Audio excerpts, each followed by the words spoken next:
Good morning, good evening, good afternoon. Welcome back to my channel here, bringing you a divisional round wrap-up video, and we look ahead to the conference championship game. So I was going to do some Madden simulations last night, but for some reason my PlayStation kept having difficulty staying connected to the internet, even though it was plugged in directly via a hard line. I think it was actually the Madden servers that were down last night. They kept dropping over and over again because I didn't have any problems with anything else on the PlayStation. So wanted to kind of go over the games I missed. I did not go perfect this past weekend. Unlike the wildcard weekend where I was 6-0, my picks this week, as you can see here on the screen, they were I got the Chiefs and Eagles right, the two number one seeds, but then I missed the I had the Bills beating the Bengals, and I had the Cowboys beating the 49ers. So I missed those two games, so obviously the matchup was not Chiefs and Bills and Eagles and Cowboys. It's actually Eagles and 49ers and Chiefs and Bengals. So I was and the thing is that the Cowboys actually had a chance to win that game. The Cowboys defense was played really well. They really held Brock Purdy in check.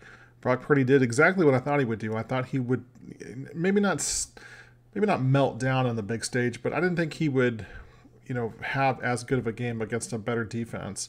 And it showed. He didn't specifically struggle. It's not like he threw the game away, but he didn't do anything to win the game either. And if Dak Prescott had even a C-plus game, I think the Cowboys would have won that game. It took some pretty fortunate things with the 49ers, George Kittle making an unbelievable catch down the stretch. Just one of the best catches I've seen so far in the playoffs.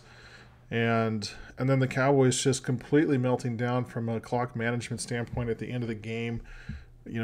Especially punting. The two different punts that they, one was deep in their own territory, but the other one was on the 49ers 40-yard line. I did not understand some of the decisions that they made from a game management standpoint. And look, if you're going to fail in game management and those critical parts, you're going to lose close games in the playoffs. That's just the bottom line. Even if you have a really, really good team, and even though the Cowboys get a lot of crap around here, they had a really, really good team, and they had every opportunity to beat the 49ers in this game, and it just didn't happen.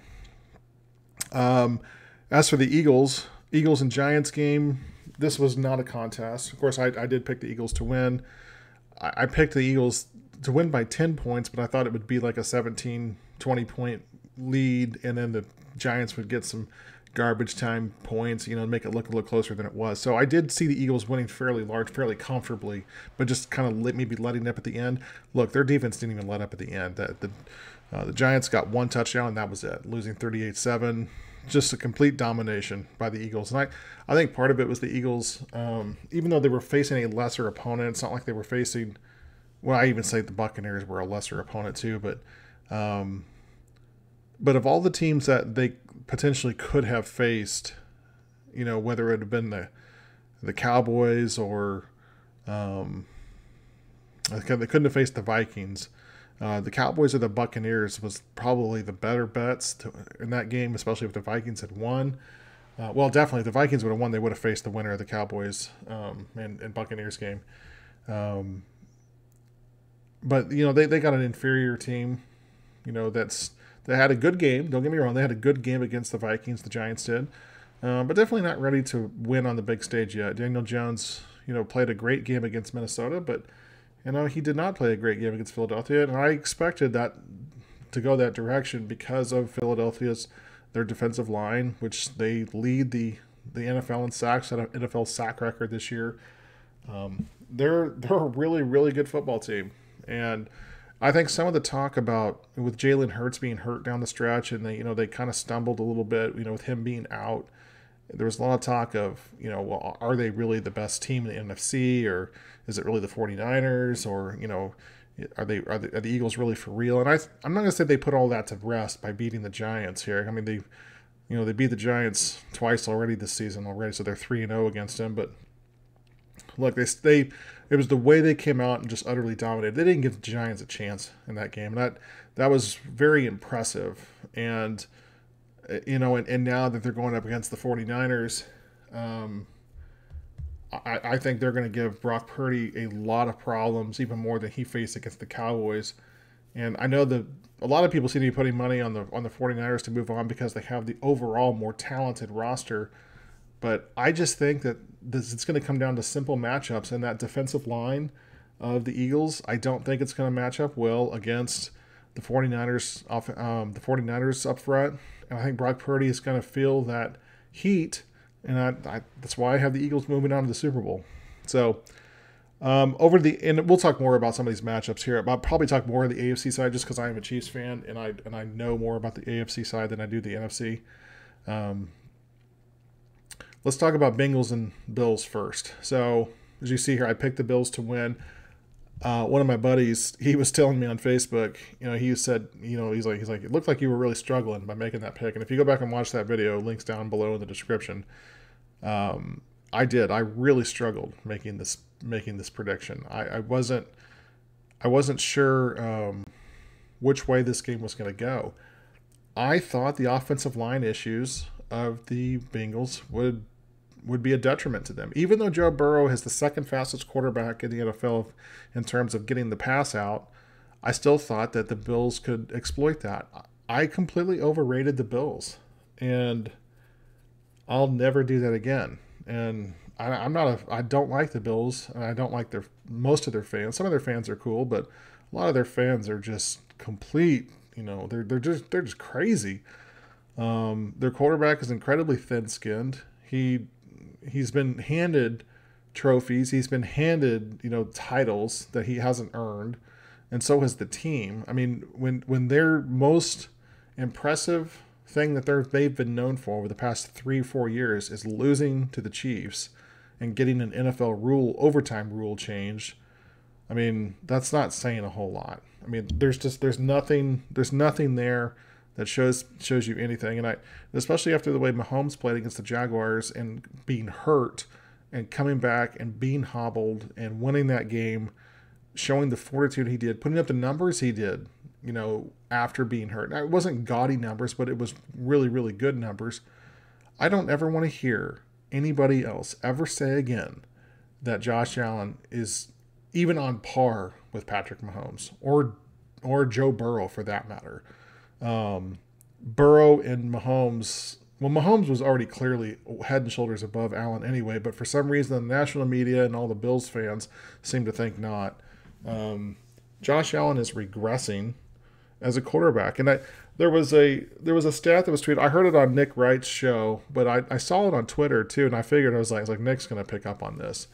And I saw it after the game. And it was posted. I can't remember who tweeted it. I'll have to look it up. But basically what it said was that no coach coaching quarterback combo in NFL history has ever won a Super Bowl where they haven't won that Super Bowl within the first 5 years together. So basically it means that like if a quarterback and coach have been together for 5 years and they haven't won the Super Bowl, you should move on, because year 6 and beyond, they've never won a Super Bowl. Now that doesn't mean that they haven't won a Super Bowl in year 6 and beyond if they've won one in the first 5. Obviously, Tom Brady and Bill Belichick are an example of that.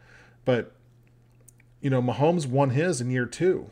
Well, year 3 if you count his rookie year where he didn't play. But in terms of being a starter, he won it in year 2, and went back to the Super Bowl in year 3. Josh Allen just completed year 5. Him and Sean McDermott have been together 5 years now. And when Josh Allen played the best in his career, it was when Brian Daboll was his offense coordinator for 2 years. He has gone back to looking like rookie Josh Allen and second-year Josh Allen, where he was not that good of a quarterback. If you guys remember the game, and I've talked about it on a couple of videos before, and I've referenced it in some of my other preview videos from a couple of years ago. That game against the Texans that the Bills played in the 2019 playoffs, the one where the Texans won and they moved on to play the Chiefs, and then the Chiefs beat them. That was that famous game where the Chiefs got down 24 points and it came back and won by 20. There was that wild card game before where the Texans and Bills played, and it was a terrible, terrible football game. Like neither team wanted to play. Josh Allen was one of the worst games I've ever seen. I mean, him and Watson were both really, really bad in that game, but Allen in particular. But all that talk that year, the talk was already started. Like, well, this is the next guy. This guy is the next big thing. And I'm just like, I don't see it. Now, and he had a solid year in 2020. He finished like second in the MVP, which I still don't understand how he did that. When Mahomes should have won the MVP again in 2020, but he didn't even finish. Didn't even. I don't even think he got a vote. It was absolutely crazy. And then in 2021, last year, he took another step back, even with Brian Dable still there. And Dable leaves to go to the Giants. And what does Josh Allen do this year? All he does is lead the league in turnovers and interceptions and fumbled the ball like 30 sometimes. I mean, he didn't lose all those fumbles, but I think the Bills need to do a lot of soul searching here after losing this game to the Bengals. And we'll talk about the Bengals here in a second. Buffalo, they need to do some soul searching to find out if this quarterback and coach combo is going to work. Sean McDermott is a defensive-minded coach, and honestly, that's not going to cut it for head coaches in the NFL right now. You need an offensive-minded head coach in order to, I think, put your team above and beyond. Okay, sorry, I had a phone call come in there, so I had to take that. So I forgot where my point even was. So I think I was talking about the quarterback coach combination. So I may have to go back and do some clever editing in this video. But I think that with Sean McDermott being a defensive minded coach, I don't think that's going to cut it in the NFL anymore. And with him losing Brian Daboll to the Giants last year, he doesn't have the offensive minds there, I think, in order to move to the next level with this offense in Buffalo. And we've seen it over and over again this year. The Bills went 13-3, with a game that they didn't play as well against the Bengals in the regular season. But that there was a lot of those wins that were this came down to Josh Allen playing hero ball. And I think that was one of the reasons why Stephon Diggs was so upset with him during that playoff game, because Josh Allen was, he was not playing with the team mentality. And another thing about Allen that is, that it's kind of the "I told you so" is the guy he's not a classy individual. He's incredibly thin-skinned. He likes to, run because he's a big guy and he likes to run over guys. But the second that he gets popped and he gets tackled hard, he takes offense to it. And look, you can't play like, with reckless abandon and go out there and be a bulldozer and not expect that other players are going to hit you back, especially when it's within the confines of the game. And Josh Allen needs to do some soul searching as well. And if I was the Buffalo Bills, I would look really long and hard as to what this team needs to be. I'm not saying their window is closed, but their cap hit is going to be really, really bad next year with, Josh Allen's number goes to $40 million a year next year. Stephon Diggs goes up to 20. Von Miller goes to, I think, 22.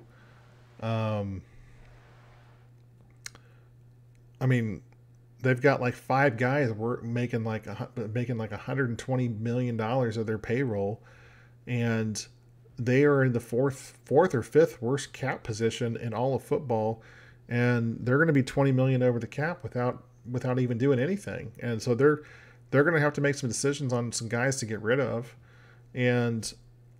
or just have some very, very ridiculous restructuring of contracts.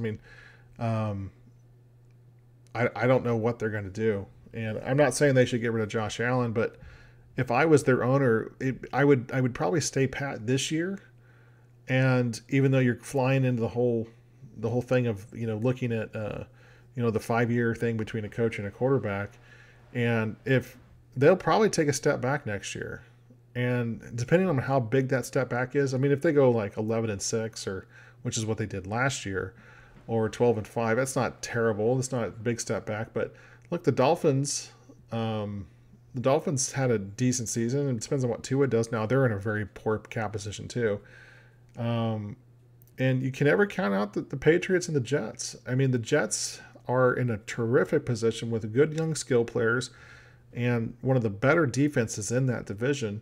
They have a defense that can definitely shut down the high-powered offenses that that the Dolphins and the Bills bring, and especially that secondary that they have. And I don't know. I mean, with Gardner back there at corner for the Jets, I mean, that's like a number one corner in the league. That's he can shut anybody down, even as young of a player as he is.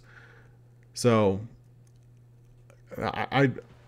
the Bills front office needs to really, really consider what to do. And if they really want to be bold and drastic, I would consider firing Sean McDermott right now, to be honest with you, and looking for a coach that they can pair with Josh Allen, to move forward, or trade Josh Allen.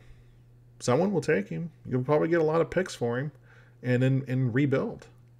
And rebuild and rebrand yourself as something else, because Josh Allen is the reason why that team did not win.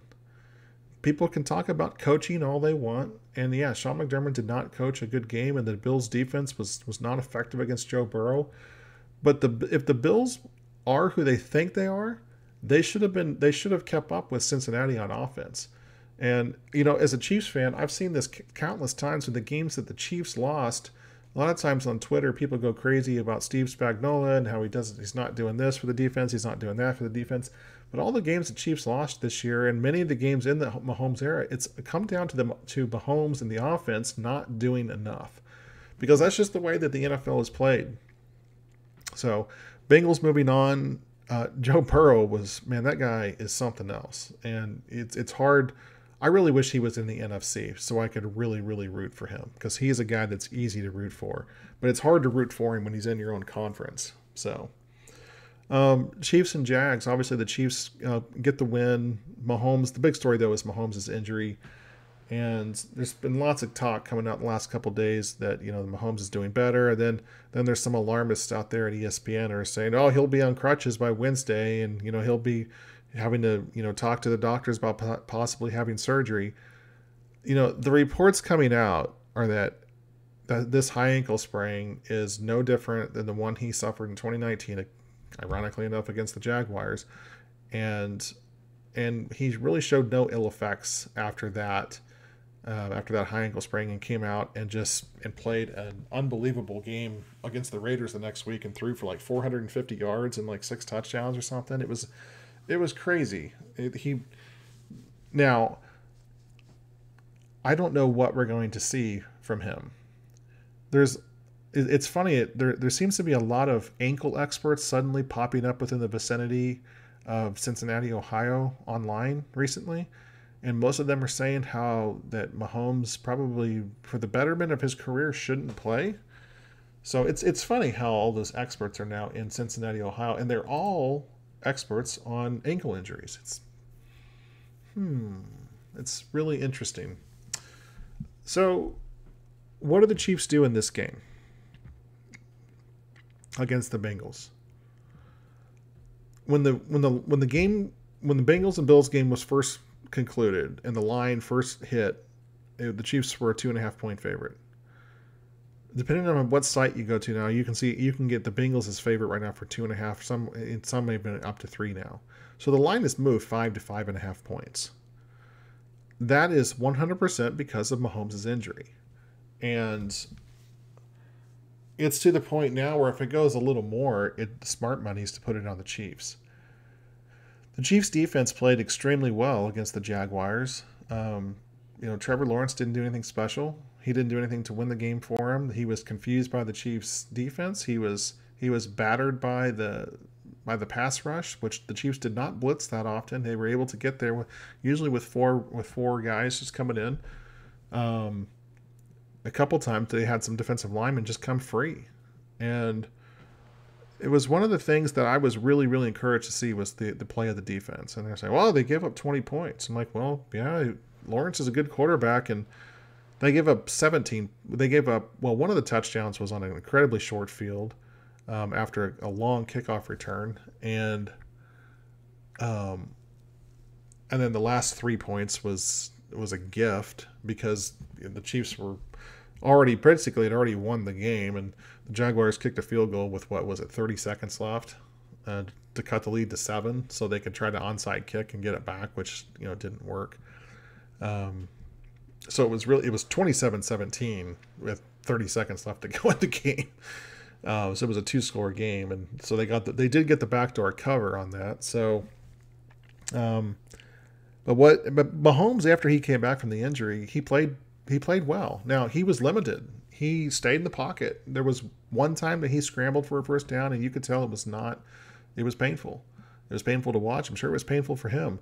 And going into this game against the Bengals, I'm sure that they're going to try to use talking about the Chiefs, are going to use this as motivation that they're underdogs now, even as at home as the 1 seed. And there's all this talk about how the Bengals have all the experience of beating Kansas City. The one thing about the games that they've played, all 3 of them have come down to basically the final drive. All 3 have been by field goals. The Bengals have won each of the last three games, like with Joe Burrow against Mahomes. They've won them by 3 points each game. 2 with field goals coming as time expired on game-winning kicks. So the games were tied essentially at the final play of the game in 2 of the 3 games. And that's a situation. And honestly, the game this year in the regular season, the Chiefs were in control of that game and were up and looking to score again when Travis Kelce, was running down the field free and just fumbled the ball, and that turned the whole game around. He doesn't fumble there. The Chiefs score a touchdown. They're up 14 points. The Bengals, I think the Chiefs win that game, and Bengals probably make it a little closer, but I don't think the Chiefs have any problem with winning that game.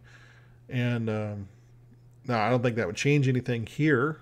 I think it would still be the Chiefs and the Bengals here, but I don't know what the narrative would be. So that line right now is strictly because of what happened to Mahomes and the high ankle sprain. And now we saw Chad Henne move the Chiefs 98 yards on a touchdown drive against the Jags while he was out. What does that mean for the Chiefs going into this game? It means that Henne can come in and do what he needs to do, in a limited capacity. He's not Patrick Mahomes. I think if Henne plays the whole game, if Mahomes can't go, I don't think the Chiefs are winning this game. I don't see them winning with Chad Henne at all. I think he'll give he'll give an effort, a good effort, but that would be a game where the Chiefs would lose something. They probably would only score 14 to 17 points in that game, and unless their defense was just out of this world, holding turning Burrow over 5 or 6 times, I don't see them winning if Henne is the quarterback. So a non-mobile Patrick Mahomes standing in the pocket, can the Chiefs win that game? Well, of course the Chiefs can win that game. Do they win it if they play it 10 times? Do they win it half the times? Probably not. Because I think, unlike some NFL analysts like Nick Wright, who thinks it's absurd that the Chiefs are underdogs here, I don't think it's absurd at all. As a matter of fact, I'm leaning towards. I know I'm not going to make an official pick today, but of course I want the Chiefs to win. But I am leaning towards picking the Bengals in this game because I think that's the smarter pick. And one time I make my official picks on Friday night or Saturday afternoon, whenever I make them, I'll probably end up switching back to Kansas City because it's no fun to pick against your own team, right? So. But I do acknowledge that this is going to be an incredibly difficult game for the Chiefs. This will be the most difficult game they faced in the playoffs in Mahomes' 5 years as a starter.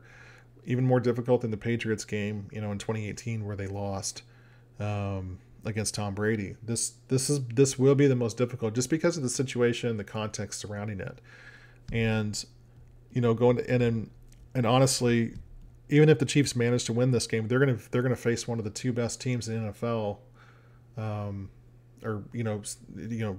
Of the top 5 teams in the NFL, 4 of them are still playing, and so the Chiefs they're not going to get any break next week.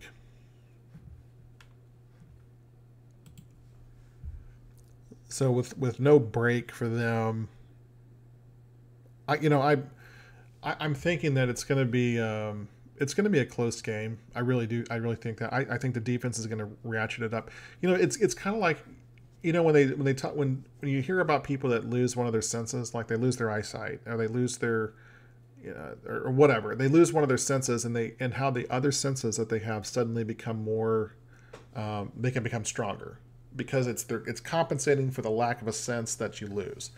And I think that's going to be something like this. The Chiefs are going to lose a portion of their offense, and Mahomes' inability to extend plays like he does, running in the pocket or being mobile within the pocket. Not so much as a scrambling quarterback like Lamar Jackson or Justin Fields. It's more about extending plays and avoiding the rush, and looking for opportunities, you know, to throw his guys open. He's going to be a more typical quarterback, and I think if he's going to have a lot of problems still with that ankle when he goes under center, he's going to have to play the whole game in the shotgun, which means no more stretch run plays, you know, from under center, because we saw that happen several times in the game against the Jaguars, and he really struggled to push out from under the center to get the ball to the running back. So they're going to have to keep him in the gun most of the game, which does limit their running opportunities.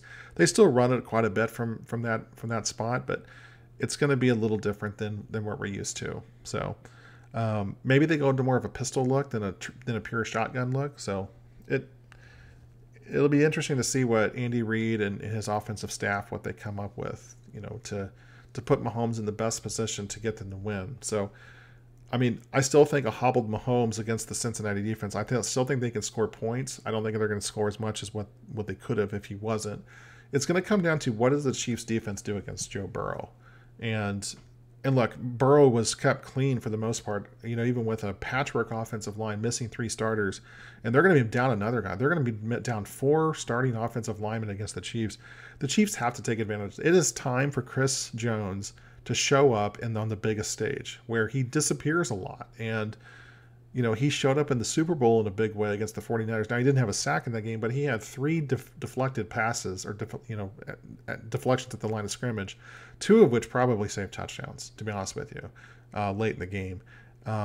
Just that's the kind of stuff that we need from him in this game. We need Frank Clark to rediscover himself from a couple of years ago. And Frank's had a good year this year, and he's done good against the run as well. And we need Karlaftis to not disappear as well in this game. The Chiefs secondary is good. They're young. They're incredibly young with all those rookies back there, but they can't cover the Cincinnati wide receivers for that long. And they're going to need help from the offensive line, or for the defensive line of the Chiefs, to get in there and create pressure on Burrow, because Burrow, while he does run from time to time, he doesn't escape as well as some other quarterbacks do. And if you get in his face and pressure him, he can make mistakes. But you've got to get in his face and get him down to the ground, and sack him and get him down. You know, we saw what the Titans did last year, sacking him 9 times, but the Titans still lost that game. But the Titans lost that game not because of their defense. They lost the game because their offense was absolutely putrid. And if the Chiefs can have a defensive game like that, I think they do win. I think they can win that game. But it's gonna take the defense not having a legendary performance, but it's going to take the defense having a performance that we haven't seen in a while. So that's why I think the money is rightfully so being put on the Bengals right now. But I think the Chiefs can use that as motivation, you know, to get it done. Will they get it done? You know, probably not. It's probably not going to happen. The Chiefs are probably going to lose this game. But I can definitely see an avenue for them to win. It's not a long shot by any means.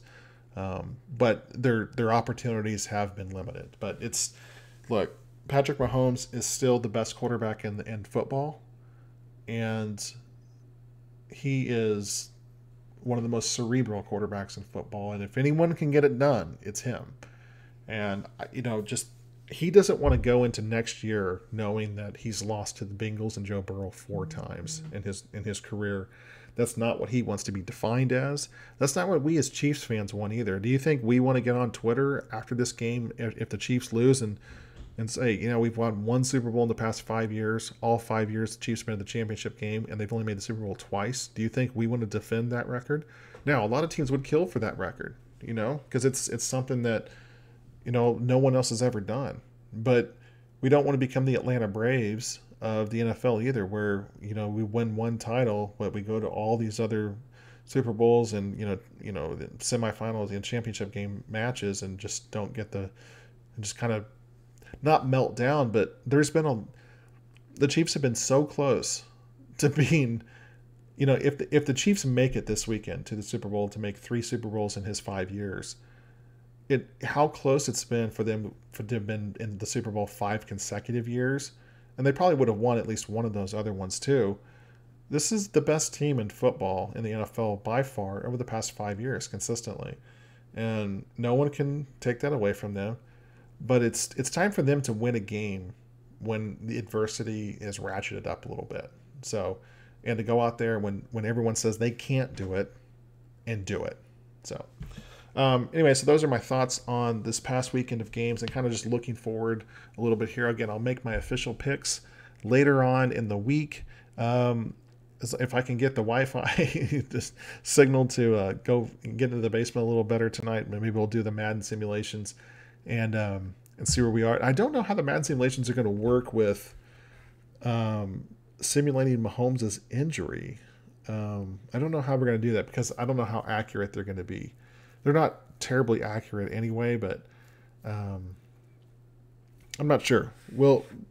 It might just have to play it out as it is and maybe look for opportunities to give the Bengals an edge, or maybe change some ratings here or there. Maybe we bump Mahomes' ratings down by 10% and then see how it goes. Maybe we do something like that. So I don't know.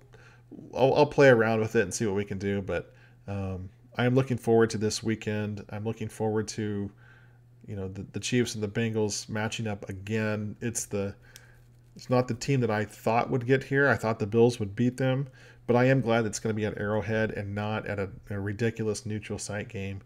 And for the second year in a row, it's going to be Chiefs and Bengals for the right to go to the Super Bowl. I can't believe it. In my lifetime, all the playoff disappointments that I have witnessed as a Chiefs fan, going back to when I first started following them in 1989 when I was 10 years old, the amount of playoff disappointments from losing when we could have beaten the Dolphins in 1990, but we had a holding call, so we had to kick an extra long field goal instead of a short one, to losing to the Bills twice, in 1991, then again in 93, to getting shut out by the Chargers in 92, and then the meltdowns against the Colts and the Broncos when we were the #1 seeds, and then the years of just absolute nothingness, just the absolute horror show of not even going to the playoffs and 2 and 3 win seasons. And then finally Andy Reid comes here and brings respectability back to this organization. And we've only missed the playoffs one time under Andy Reid. That was kind of a fluky